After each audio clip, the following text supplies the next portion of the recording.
L'esperienza che porterò nel cuore in questo anno di servizio civile è stata che, nonostante l'emergenza che ci ha colpiti in quest'anno, l'aiuto anche nelle piccole cose come la spesa o i buoni pasto, è stato un momento per essere vicino a chi ne aveva più bisogno. L'esperienza con gli anziani è stato bellissimo, perché anche se all'inizio sembrano molto insicuri che qualcuno li voglia davvero aiutare, pian piano ti fanno capire che loro vogliono che tu sia lì.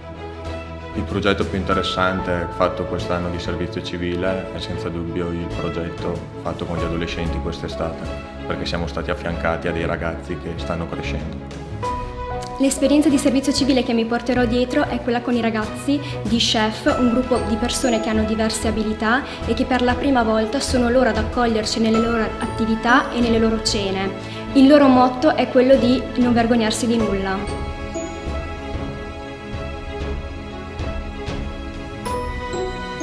In questo anno di servizio civile i cambiamenti sono stati tantissimi, soprattutto a livello personale e soprattutto per quanto riguarda la responsabilizzazione.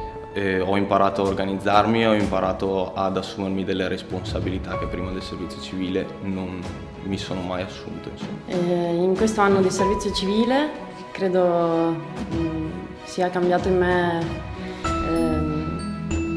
la consapevolezza che avevo di me stessa. Quindi mentre prima magari pensavo a me, al negativo, quindi sempre col non davanti, adesso ci penso in positivo, quindi so cosa voglio fare, so chi voglio essere.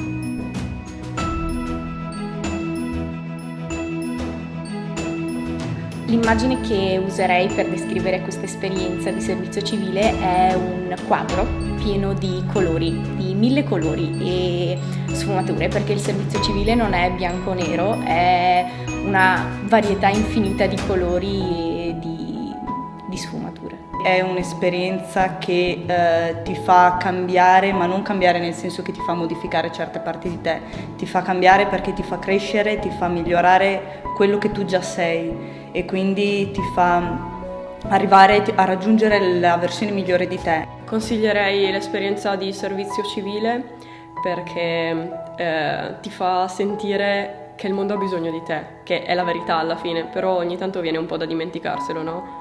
Sembra quasi che siamo noi che abbiamo bisogno del mondo e questo fa perdere quasi un po' di senso, invece ti fa sentire davvero al tuo posto. E adesso tocca a te.